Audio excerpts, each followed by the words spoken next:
Hello student, आज हम पढ़ेंगे भरत महिमा शीर्षक से प्रस्तुत दोहा और चौपाई छंद। इसके रचयिता हैं गोस्वामी तुलसीदास। पिछले वीडियो में भरत महिमा से ही हम लोगों ने पढ़ा था एक दोहा और चौपाई। उसी क्रम में आगे का दोहा और चौपाई की व्याख्या हम पढ़ते हैं। दोहा इस प्रकार है। इस दोहे में राम के प्रति भरत की प्रेमपूर्ण अवस्था का वर्णन किया गया है। दोहा है, मातु मते महु मानि मोहि, जो कछु करहि सो थोर। भरत अपने मन में विचार करते हुए चले जा रहे हैं राम से मिलने कि माता के पक्ष का मानते हुए राम मेरे साथ जैसा भी व्यवहार करें, चाहे मुझे जैसा भी दंड दें, जो कछु करहि सो थोर, वो सब मेरे लिए थोड़ा ही होगा।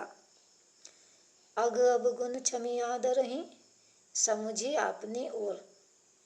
या अथवा राम हो सकता है कि मुझे अपना मानते हुए मेरे अवगुणों को, मेरे पापों को क्षमा कर देंगे और मुझे आदर देंगे।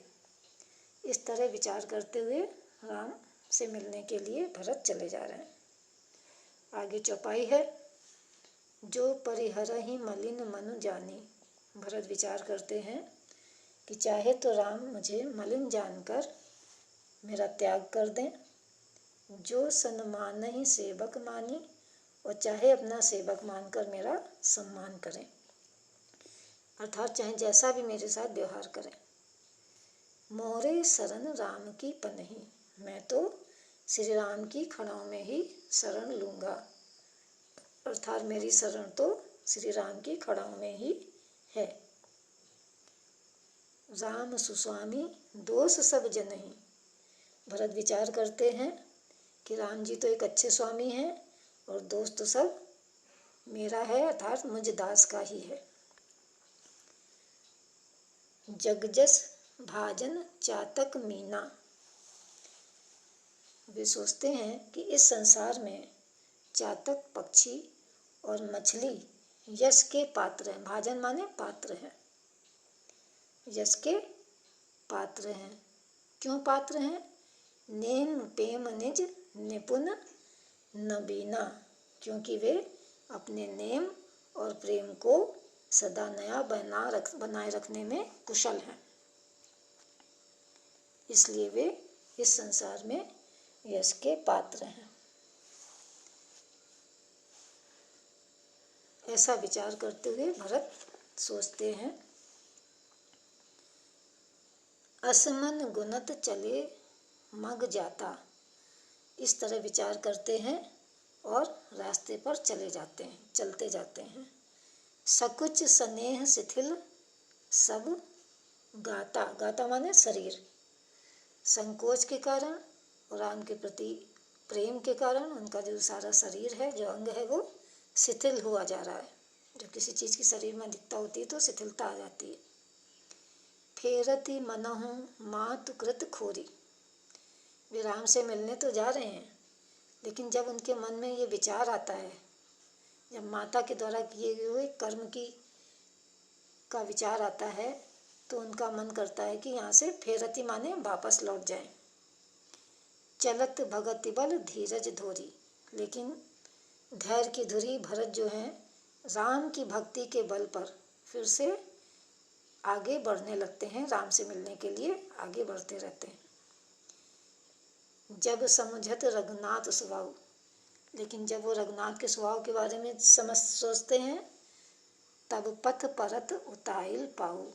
तब उनके रास्ते पर जो पग हैं और तेजी से बढ़ने लगते हैं, अर्थात वो राम से मिलने के लिए उतावले होकर आगे बढ़ते रहते हैं। भरत दशाते ही अवसर कैसी। इस अवसर पर, जबकि वो बड़े उतावले होकर राम से मिलने चले जा रहे हैं, अपनी भक्ति के बल पर राम से मिलने के लिए बड़े उतावलेपन से रास्ते पर चले जा रहे हैं, तो इस समय उनकी जो दशा है वो ठीक वैसी है जैसे कि जल प्रवाह, जल अलिगति जैसी। जिस तरह की जल के प्रवाह के साथ भंवरा जो है, अली माने भंवरा, भंवरा अपने आप ही जल के प्रवाह के साथ आगे बढ़ता चला जाता है, उसी तरह से यहाँ भरत भी राम की भक्ति के बल पर बड़ी तेजी से उतावले होकर रास्ते पर आगे बढ़ते चले जा रहे हैं। देखि भरत का सोच सनेहु, भा निषाद ते ही समय विदेहु।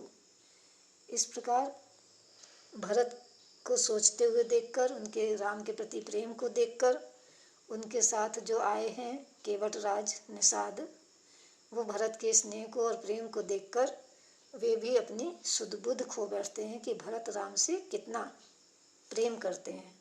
ऐसा विचार करते हैं, भरत की ऐसी दशा देखते हैं, प्रेम में उतावलापन उनका देखते हैं, प्रेम में व्याकुलता को देखते हैं, तो निषाद राज केवट भी भरत की ऐसी अवस्था को देखकर अपना सुध बुध खो बैठते हैं।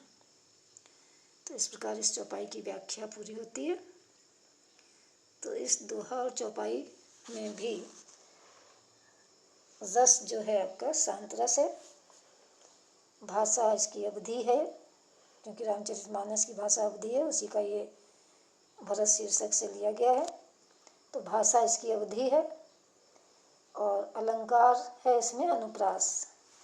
जगह जगह पर जहाँ पे शब्दों की आवृत्ति हुई है वर्णों की, वहाँ अनुप्रास अलंकार है। और